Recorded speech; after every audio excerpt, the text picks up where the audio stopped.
Hello students, welcome back to my channel. आज हम आपके लिए लेकर आए हैं वेटेड एवरेज प्रॉफिट मेथड। बेटा, वेटेड एवरेज प्रॉफिट मेथड का प्रयोग कब करना चाहिए? जब फर्म के प्रॉफिट लगातार बढ़ रहे हो या लगातार घट रहे हो, तभी हमें वेटेड एवरेज प्रॉफिट मेथड का प्रयोग करना चाहिए। देखो बेटा, दिस मेथड, देखो आप देखिए ये पॉइंट, तो बेटा this method is a modified version of average profit method. ये जो हमारा वेटेड एवरेज प्रॉफिट मेथड है वो एवरेज प्रॉफिट मेथड का मॉडिफाइड वर्जन है, मतलब सुधरा हुआ रूप है।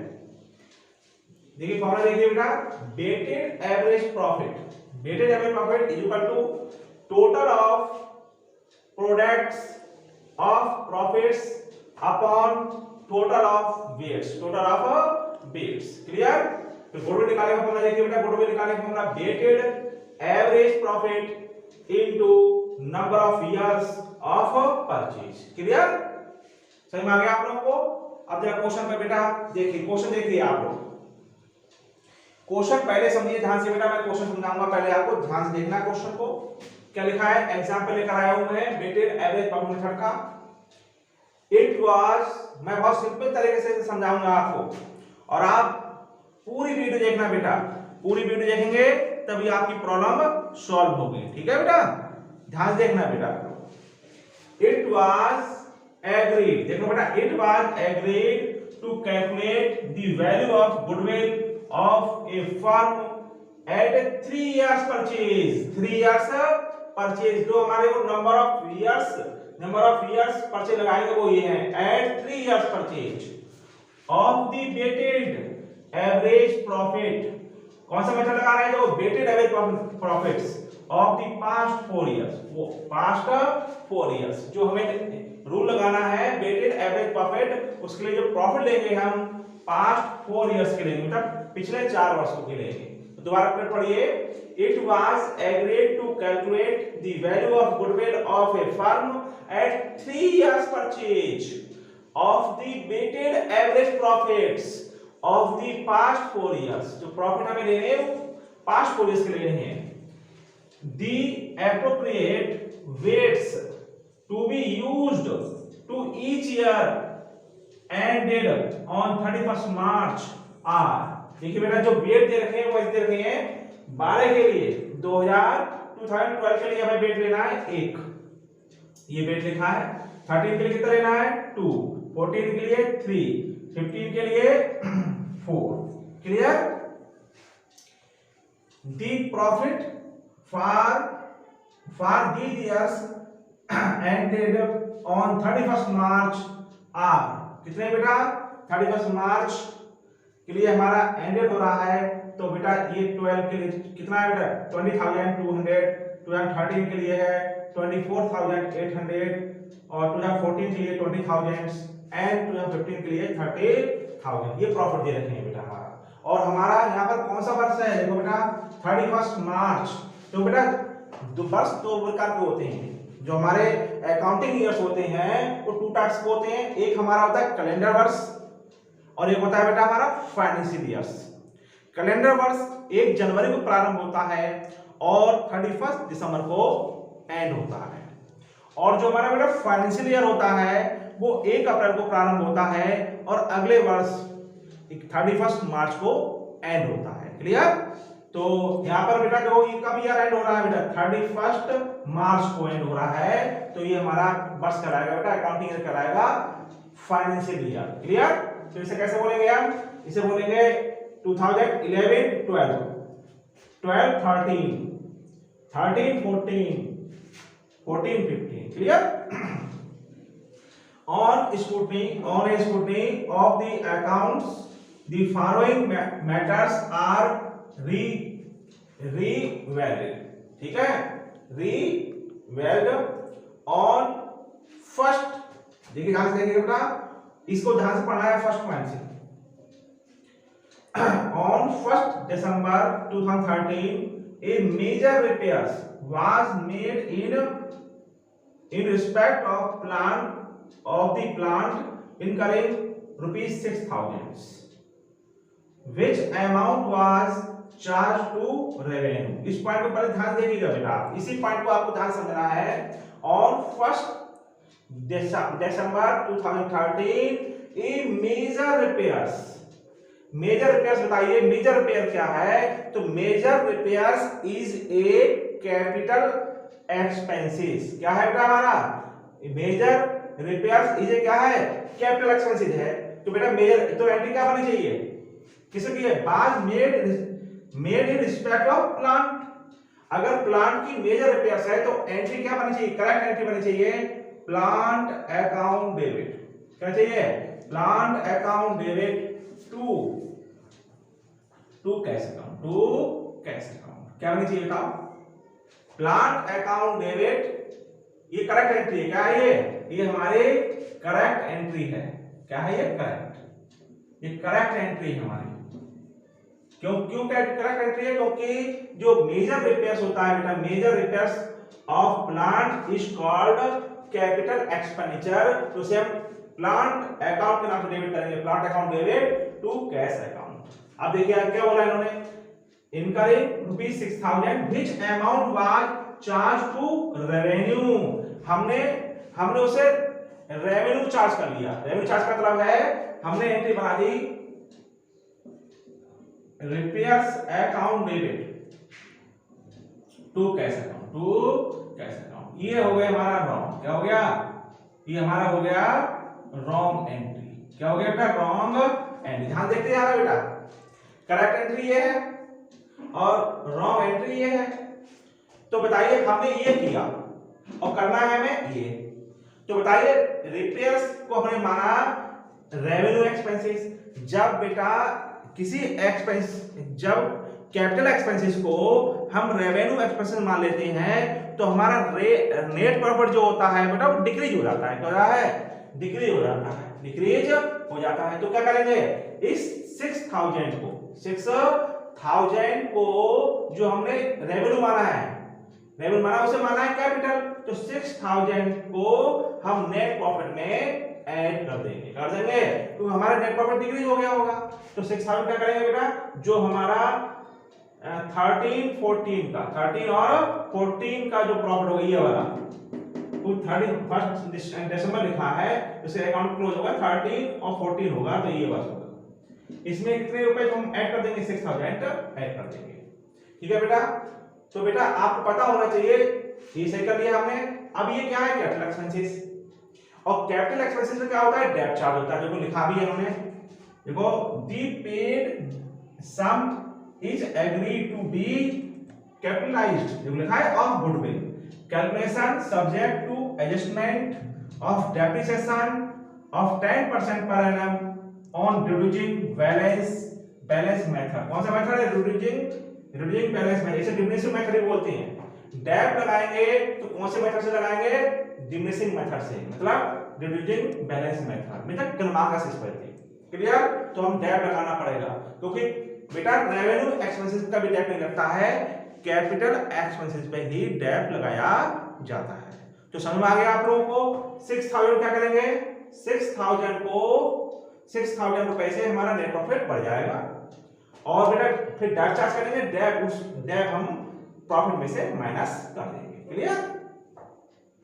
ये पॉइंट समझ में आ गया। अगला पॉइंट देखिए बेटा, the closing stock for the year ended on 31st March 2013 was overvalued by ₹2,400।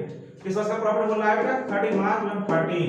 तो इस वर्ष की बात हो रही है, अब बताइए, देखिए जरा, अगर आप बनाते हैं trading and profit loss account, बनाते हैं, देखिए तो क्लोजिंग स्टॉक ये डेबिट साइड है और ये क्रेडिट साइड है। ठीक है बेटा? ये हम trading and profit loss account बना रहे हैं, तो ये क्या है? The closing stock for the year ended on 31st March 2013 was overvalued. बताइए हमारा क्लोजिंग स्टॉक हमने ओवरवैल्यूड कर दिया क्रेडिट साइड में, तो बताइए प्रॉफिट हमारा क्या होगा? Increase decrease? तो हमारा प्रॉफिट होगा इंक्रीज। क्या होगा? प्रॉफिट इंक्रीज होगा कितने रुपए से 2400 से इंक्रीज हो जाएगा। क्योंकि क्लोजिंग स्टॉक जब क्लोजिंग स्टॉक ओवर वैल्यूड होता है तो हमारा प्रॉफिट क्या होता है, इंक्रीज हो जाता है। अब हमें करना है सही, हमें क्या करना है सही, तो बेटा लिखेंगे हम over valuation of closing stock, और ये जो हमारा नेट प्रॉफिट ओवर इंक्रीज था तो उसमें से हम 2400 माइनस कर देंगे। क्लियर? कौन से वर्ष के प्रॉफिट में से? इस वर्ष के प्रॉफिट में से, क्योंकि हमारा क्लोजिंग स्टॉक ओवर वैल्यूड है। अगर क्लोजिंग स्टॉक ओवर वैल्यूड है तो हम उस वर्ष के प्रॉफिट में से वह अमाउंट माइनस कर देते हैं। क्लियर? अब आपको मालूम है बेटा किसी वर्ष का क्लोजिंग स्टॉक अगले वर्ष नेक्स्ट ईयर क्या बनता है, ओपनिंग स्टॉक। अब देखिए यहां पे देखिए फिर ओपनिंग स्टॉक की बात हो रही है। अब ओपनिंग स्टॉक डेबिट और क्रेडिट, जब ओपनिंग स्टॉक ओवर वैल्यूड होता है तो बेटा बताइए क्या होगा हमारा नेट प्रॉफिट क्या होगा, डिक्रीज, क्या होगा, डिक्रीज होगा। कितना होगा बेटा नेट प्रॉफिट हमारा डिक्रीज होगा। क्लियर? तो बेटा जब डिक्रीज होगा तो ये 2400 हम इस वर्ष के अंदर 2030 इस बार 2014 जो प्रॉफिट है उसमें हम ऐड कर देंगे। समझ में आ गया आप लोग? एक बार फिर समझिए, जब क्लोजिंग स्टॉक ओवर वैल्यूड होता है, जिस अमाउंट से होता है उसको हम माइनस कर देते हैं, माइनस उस वर्ष के नेट प्रॉफिट में माइनस कर देते हैं। अगले वर्ष बनता है वो ओपनिंग स्टॉक। जब ओपनिंग स्टॉक ओवर वैल्यूड होता है तो हम उस वर्ष के नेट प्रॉफिट में उस अमाउंट को ऐड कर देते हैं। क्लियर? तो क्लोजिंग स्टॉक ओवर वैल्यूड होगा तो क्या करेंगे हम, minus. Opening stock over valued होगा तो क्या करेंगे हम, प्लस करेंगे। क्लियर? अगर पॉइंट देखिए, to cover management cost and annual charges to 4800 should be made for the purpose of goodwill valuation।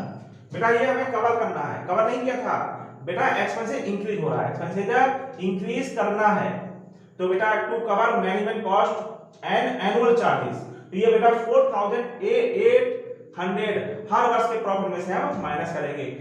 2012 के प्रॉफिट माइनस करेंगे, 13 में से भी, 14 में से भी और 15 में से भी माइनस कर देंगे। को लिखा है to cover management cost and annual charges of ₹4800। Clear? समझ में आ गया आप लोग? क्या करना है, compute the value of goodwill. कौन से मेथड से?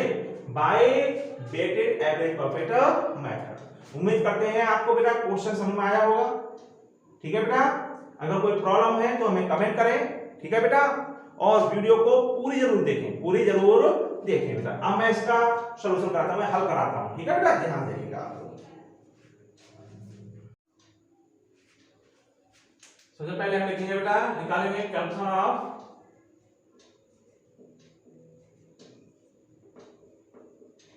Adjusted profit.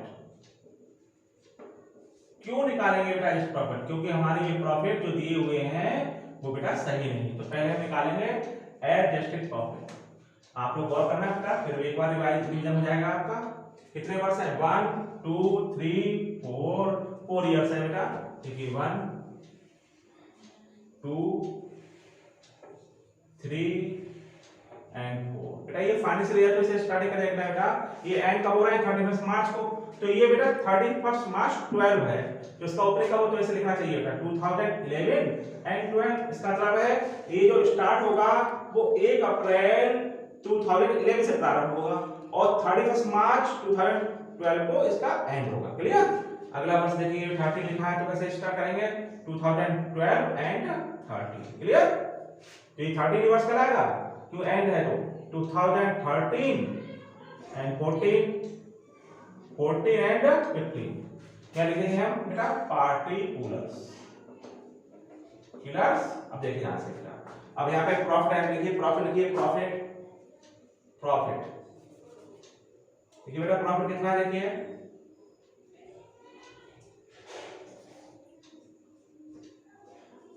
प्रॉफिट देखिए बेटा 20,200, फिर 24,800, फिर 20,000, फिर 30,000। क्लियर? अब एक एक मिनट पढ़िए ध्यान से देखिए बेटा। पहला पॉइंट क्या लिखा है? ये देखो ऑन 1 दिसंबर 2013 major repairs was made in respect of the plant incurring 6,000 which amount was charged to revenue। तो देखिए बेटा इसे क्या करेंगे, ये बेटा wrongly हमने इसे डेबिट कर दिया क्योंकि हमने इसे कैपिटल एक्सपेंसेस को हमने रेवेन्यू मान लिया, रेवेन्यू मान लिया। तो हम किसे करेंगे, इसे ऐड करेंगे, क्या करेंगे, ऐड करेंगे, क्योंकि हमने इसे रेवेन्यू माना है तो हमारा नेट प्रॉफिट माइनस हो गया होगा, माइनस हो गया होगा। तो इसे हमें अपने प्रॉफिट को इंक्रीज करना है इंक्रीज करना है 6,000 से। तो लिखेंगे क्या लिखेंगे बेटा, कैपिटल एक्सपेंडिचर, कैपिटल एक्सपेंस ले सकते हो, कैपिटल एक्सपेंसेस, कैपिटल एक्सपेंसेस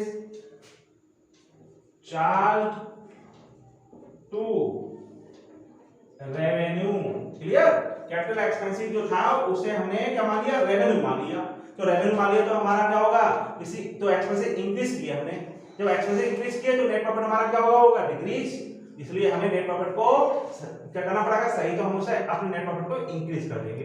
कौन से किस वर्ष की बात हो रही है, 1 दिसंबर 2013 है बेटा, तो ये इसमें आएगा, इस पे कोई इफेक्ट नहीं पड़ेगा, इस पे नहीं होगा, ये इतना 6,000 देखिए इसमें हम ऐड कर देंगे। क्लियर। अब बेटा इस पे आ जाएगी गुडविल, क्या करना है, डेट चार्ज करना है। कौन से मेथड से, मतलब रिड्यूसिंग बैलेंस मेथड से या डिक्रीजिंग मेथड से, क्योंकि ये कैपिटल एक्सपेंसिव है। तो लेस करेंगे, तो बेटा लेस करेंगे डेट, लेस डेप्रिसिएशन, ये थोड़ा ध्यान देखना बेटा, डेप्रिसिएशन मैं आपको नोट में देखो सिखाऊंगा बेटा, पहले डेफिनेशन देखिए। कौन से वर्ष की बात हो रही थी बेटा, इस वर्ष, तो इस वर्ष डेट होगा, तो डेट इन 2013 एंड 14, ध्यान देखना बेटा, नोट देखिए बेटा, डेट इन 2013 एंड 14, पहले मंथ देखिए, काउंट कर लीजिए, ये डेट कब लगा, कब बेटा, ये मेजर अफेयर्स कब हुए, 31 दिसंबर को, और ये अकाउंट क्लोज कब हो रहा है बेटा, 31 मार्च को। तो दिसंबर, जनवरी, फरवरी, मार्च, अर्थात 4 मंथ्स का डेट लगेगा, 4 मंथ का डेट लगेगा। तो देखिए बेटा, cost of assets into rate of date, rate of date क्या देखो, रेट ऑफ डेट है 10%, और टाइम है 4/12, 0 कैंसिल, 0 कैंसिल, 200 आएगा, कितना आया, 200। आपको मालूम है बेटा, तो डेट यहाँ पे ये माइनस करेंगे तो देखो ब्रैकेट में दूंगा मैं, ये ब्रैकेट ही माइनस है, ठीक है बेटा। अब यहाँ भी डेट बताना है, डेट इन 14 एंड 15, यहाँ बेटा पूरे साल का लगेगा, लेकिन डिविजन मेथड है, तो 6,000 में से हम 200 माइनस करिए, तो बेटा 5,800, 10/100, तो बेटा 580 आपका डेट आएगा, डेट भी आ गया 580, ये भी माइनस होगा बेटा, ये माइनस कर दिए। क्लियर नहीं क्लियर, ये पॉइंट क्लियर हो गया पहला, चलिए पहला पॉइंट अब क्लियर हो गया। सेकंड पॉइंट देखिए, the closing stock for the year ended on 31 March 2013 was over value. बेटा जब क्लोजिंग स्टॉक ओवर वैल्यू होता है तो उसे हमेशा लेस करते हैं, क्या करते हैं, लेस। तो लिखेंगे क्लोजिंग स्टॉक, या लिख दीजिए over valuation, over valuation of closing stock, over valuation of closing stock. कौन से वर्ष की बात हो रही है बेटा, वर्ष 31 मार्च 2013, तो इस वर्ष की बात हो रही है। ओवर वैल्यूड है तो बेटा इसे माइनस करेंगे, क्लियर। माइनस करके लिखेंगे, ब्रैकेट में लिख देंगे बेटा। अब अगले वर्ष याद रखना, ये तो इफेक्ट अपना बोले आपको पता होना चाहिए, किसी वर्ष का क्लोजिंग स्टॉक अगले वर्ष क्या होता है, ओपनिंग स्टॉक। तो बेटा 12 और 13 में जो क्लोजिंग है अगले वर्ष क्या बनेगा, ओपनिंग स्टॉक बनेगा बेटा। तो जब अब यहां लिखेंगे ओवर वैल्यू, क्या लिखेंगे, over valuation of opening stock, of opening stock. जब ओपनिंग स्टॉक ओवर वैल्यूशन होता है, ओवर वैल्यूड होता है, तो बेटा उससे हमारा नेट प्रॉफिट माइनस होता है। सही करने के लिए हमें अपने प्रॉफिट में ऐड करना पड़ेगा, क्या करना पड़ेगा, ऐड करना पड़ेगा, क्लियर। अब देखिए, to cover management cost and annual charges, तो बेटा ये तो हर वर्ष में से माइनस होगा, तो लिखेंगे लेस, क्या लिखेंगे बेटा, management cost, management cost. Management cost, ठीक है बेटा। एनुअल लिख दो बेटा, इसके लिख दो एनुअल, क्या लिख दो एनुअल लिख दो, ठीक है। तो ये हर बार से ये माइनस करना पड़ेगा, कितना है बेटा 4800, ये भी 4800, 4800, क्लियर। ये मैं थोड़ा नीचे रख कर देता हूं, ये समझ आ गया होगा आपको। बस ये आपका, अब इसे हम ऐड कर लेंगे, माइनस वाले लेस कर देंगे, तो ये आपका आ जाएगा एडजस्टेड प्रॉफिट, क्या जाएगा एडजस्टेड प्रॉफिट आ जाएगा, क्लियर। और ये बेटा देखो ये प्लस का है, ये माइनस का, ये माइनस कर देंगे, इसमें से 0 0 4 आ जाएगा, लीजिए 15400। ये देखो बेटा इन्हें पहले प्लस करेंगे, इसमें माइनस करेंगे, तो बेटा यहाँ पे 6,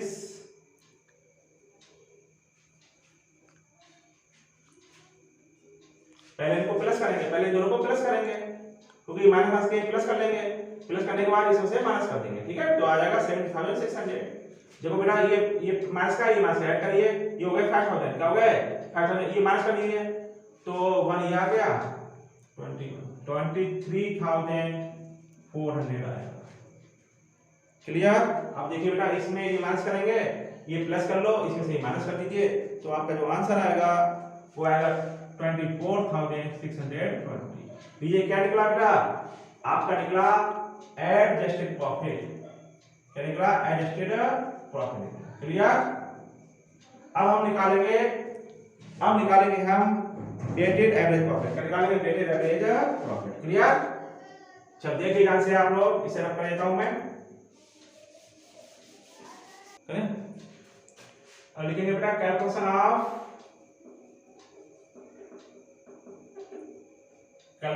weighted average profit, calculation of weighted average profit.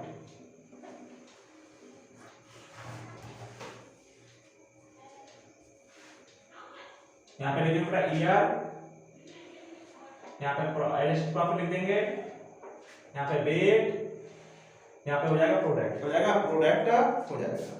तो यहाँ पे ईयर हो गए, यहाँ पे हो गया बेटा प्रॉफिट्स, प्रॉफिट हो गया बेटा, यहाँ पर आपका प्रॉफिट्स हो गए, ठीक है बेटा। यहाँ पे क्या हो गया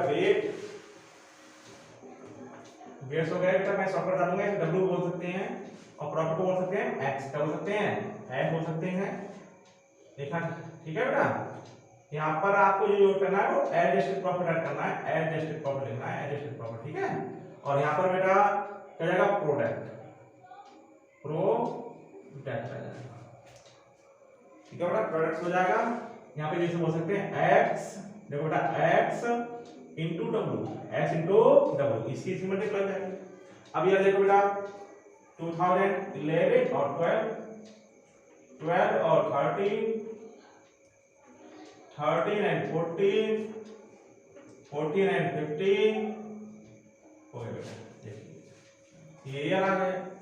अब देखिए बेटा प्रॉफिट लिखिए, प्रॉफिट हमारे कितने कितने आए थे बेटा, इसका प्रॉफिट आया था बेटा 15400 एज प्रॉफिट। अगले वर्ष का प्रॉफिट आया था बेटा 17600, 23400, 24620, क्लियर। अब देखिए वेट बेटा, देखो वेट देखिए, इसको 1 वेट 2 3 एंड 4, क्लियर बेटा। इनको जब ऐड करेंगे तो ये हो जाएगा टोटल वेट, इसे बोल सकते हैं सिग्मा डब्ल्यू। देखो इनका टोटल कर लीजिए 4 3 7 और 9 और 1 10, क्लियर। ये 10 हो गए। अब प्रोडक्ट करिए बेटा इनकी प्रॉफिट्स की और वेट की मल्टीप्लाई करेंगे, इसकी मल्टीप्लाई करिए तो 15400 की 10 से मल्टीप्लाई करेंगे तो 15400, इसकी 2 से मल्टीप्लाई करेंगे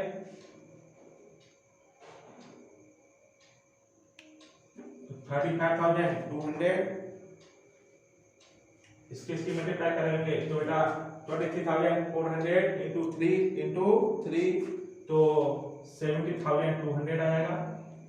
बेटा 24,620 की 4 से मल्टीप्लाई करेंगे तो 98,480।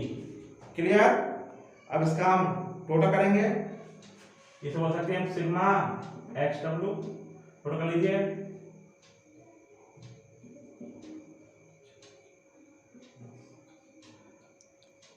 ठीक है 2,19,280।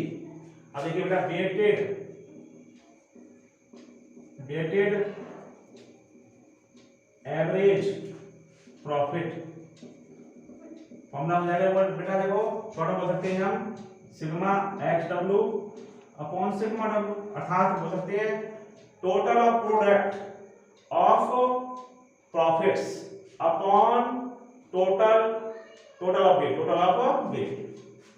जो बेटा 2,19,280 अपॉन 10 डिवाइड कर दिया, ये आ गया 21,928। क्लियर। ये आ गया हमारा वेटेड एवरेज प्रॉफिट। अब निकालेंगे गुडविल निकालने का फॉर्मूला वेटेड